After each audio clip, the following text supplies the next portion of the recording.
Hello everyone, this is Ibrahim Aljada again. In this lesson, we'll be covering the Zay letter or Z letter. For ultimate benefit, please follow the exact sequence of lessons in this course, starting with the introduction, followed by lesson 1, and so on. Thank you. In this diagram, we see how the Zay letter is produced.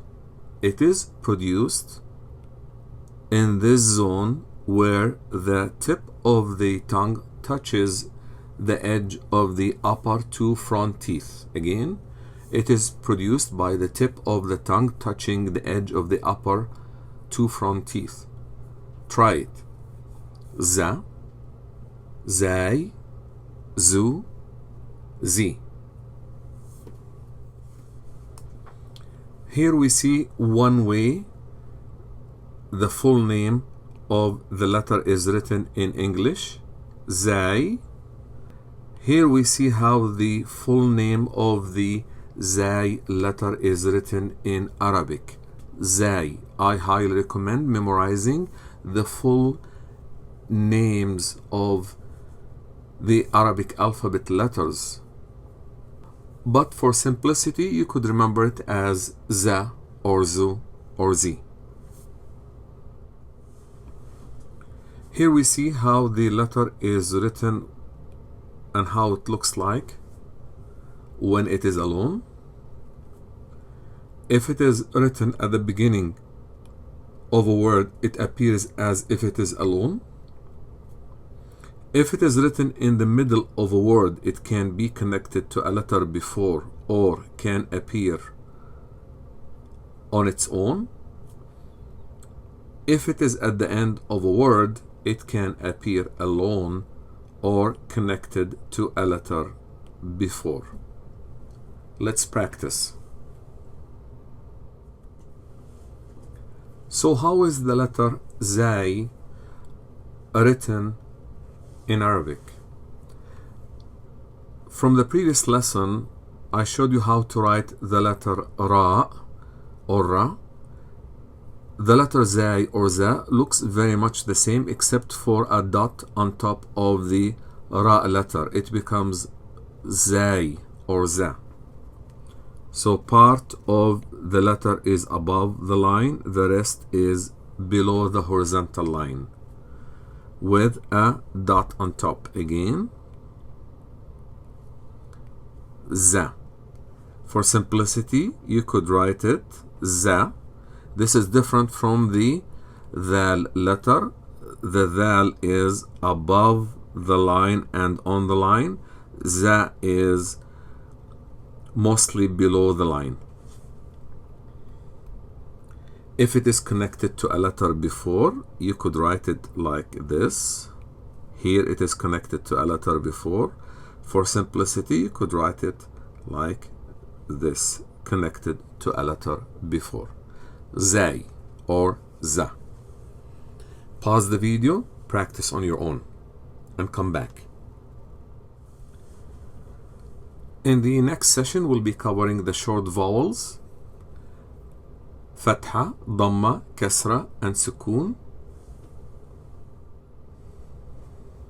It is important to remember that even though the Sukoon or stop sign is considered for convenience in this course as a short vowel, you cannot incorporate it in Tanween or Shadda formations. So, if there is a Fatha, this is how the Zay letter is written when it is alone or connected to a letter before. Za. With a Dhamma, Zu. Zu, connected to a letter before. Z. Z, with a Kasra, connected to a letter before. Z, with a Sukoon on top. Z, with a Sukoon on top and connected to a letter before. Let's practice. So try to figure out on your own how to read or pronounce the zai letter in the following forms with a short vowel. Za,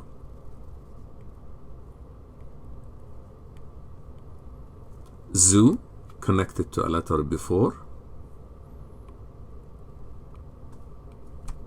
zi, is,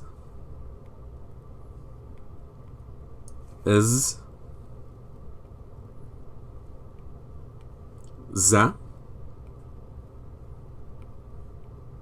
zu, zi, connected to a letter before. Pause the video, practice on your own, and come back. In the following session, we'll be dealing with the long vowels, حروف المد, the alif addition, a, or the waw addition, u, or the ya addition, e. It's like extending the letter with the attachment of any of these long vowels. Alif, waw, ya long vowels, or a, u, e. How do you read this one? Za, zu, zi. Let's practice.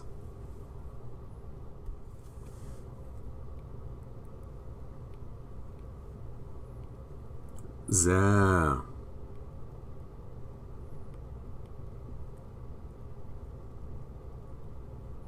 zu, with the zai letter or za letter connected to a letter before, for example the ba letter. What if it was connected to the ta letter before?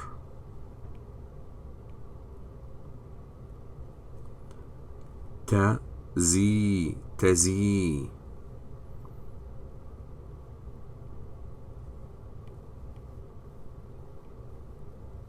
How about this one?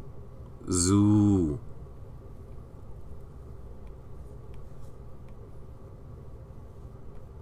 And this one? Zi.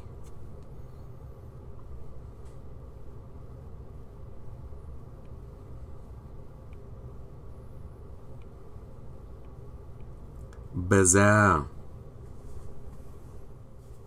In the following session, we'll be dealing with the tanween. Tanween fatha to fathas, tanween dhamma to dhammas, and tanween kasra to kasras.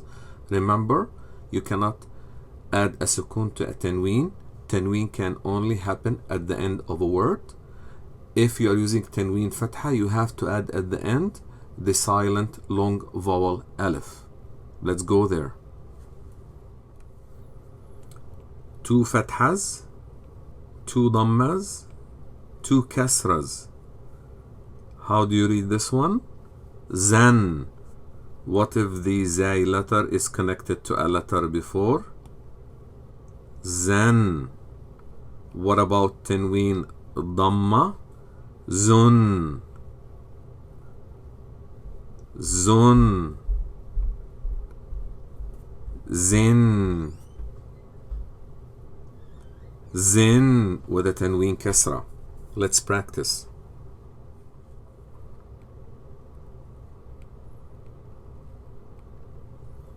Zun, zin,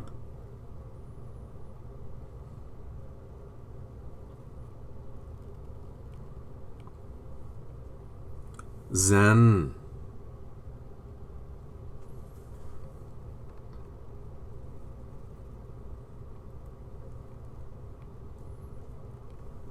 zan,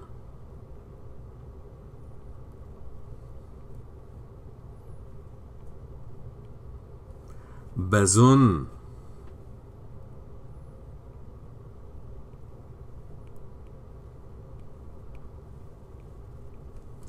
tazin. In the next session, we'll be dealing with the shadda with short vowels. Shadda is emphasizing the letter. and the pronunciation will be affected with the kind of short vowel added to it, either a fath or a dhamma or a kasra. Remember, you cannot add a sukun to a shadda. Try on your own. Shadda with fatha. Z. Z. Shadda with dhamma. Zu. Zu. Shadda with kasra. Izzi.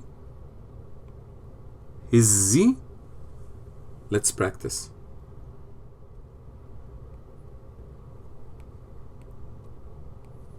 Izza.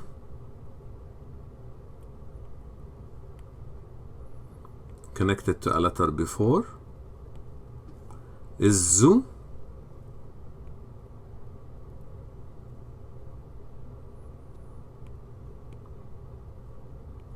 Connected to a letter before. Izzi. Izzi. In the following session, we'll be dealing with a shadda with tanween fatha, or shadda with tanween dhamma, or shadda with tanween kasra. Let's go there. Shadda with tanween fatha, how do you pronounce this one? Zan. How do you read this one? Connected to a letter before. Zan. How about shadda with tanween dhamma? Zun. How about this one connected to a letter before? Zun. How about shadda with tanween kasra? Zin. What if it is connected to a letter before? Zin. Let's practice.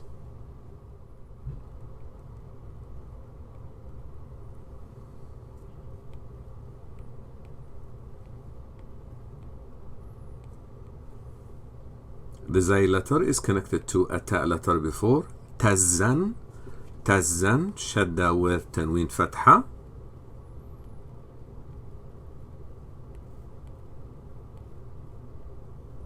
Izzun. Izzun.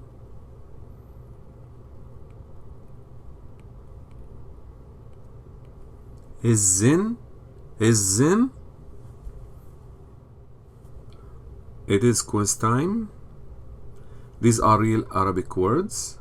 I want you to try on your own to figure out the actual way to read them properly. What is the right pronunciation? Do some modifications on your own. Change the vowels used or the shadda used and the kind of tanween used. Try to figure out on your own how to pronounce them to check your true ability and how much you've mastered so far in this course. Roaring. Za'irun. Za'irun. Similarly, you could change the tanween dhamma into tanween fatha or tanween kasra. Za'iran. Za'irin. How about extra? Za'id. Za'id. Za'idun. And za'id also means the plus sign we use in mathematics. Za'idun. How about raisins? How do you read this word? Zabibun. Zabibun. Similarly, change the tanween dhamma at the end to tanween fatha and tanween kasra. It becomes zabiban or zabibin. How about these words? Glass. How do you read this? Zujajun. Zujajun. Button, like a button in a shirt. Zirrun. Zirrun. Try to figure out how to write it with a tanween fatha on top of a shadda at the end. Zirran. What about shadda with tanween kasra at the end? Zirrin. Rice. How do you read this one? Rozun. Rozun. Return, or the outcome of something and what you get out of it, whether it's good or bad return. Jaza'an.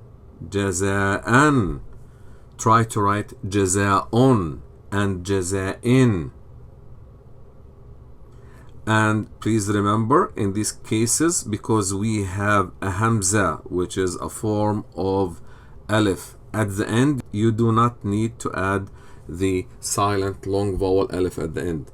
You keep it as a hamza on the line on its own.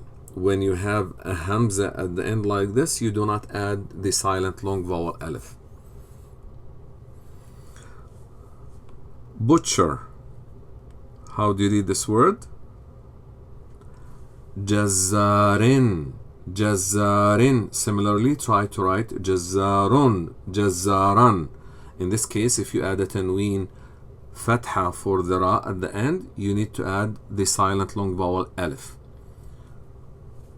Carrots. Jazarun.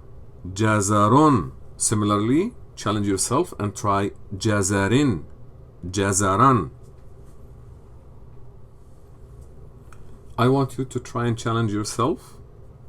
Write the meaning of raisins. You don't have to memorize the meaning of words now because this is beyond what's expected from this course. This is extra for you, but it's up to you. Raisins in Arabic means zabibun or zabiban or zabibin, based on the kind of tanween you add at the end. Tanween will be governed by the position of the word in a sentence grammatically. So I want you to write zabiban. Alright? Zabiban. There is a tanween fatha at the end, and that necessitates the addition of a long vowel which is silent at the end.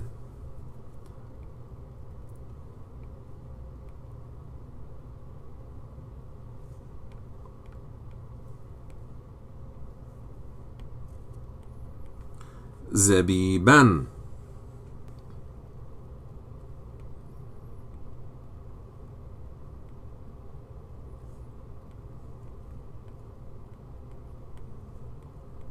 Zabiban. What about button? A button in a shirt? Zirrun.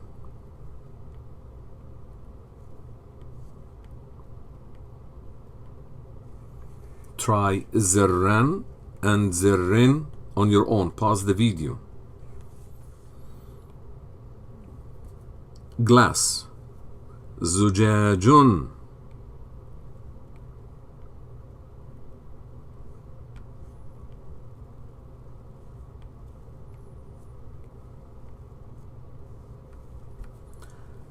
You can similarly try zujajan and zujajin. What about carrots? Jazar.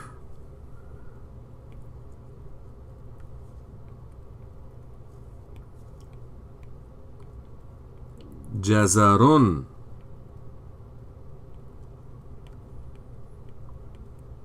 Jazarin. You can challenge yourself and try to write Jazaran with the addition of the silent long vowel alif at the end. Jazaran. We now come to the end of this lesson. Please do not forget to subscribe to my channel and like and share my videos. Wish me and my family the best. I similarly wish you and your family the best. And please make sure you finish the course. Thanks for watching. Bye for now.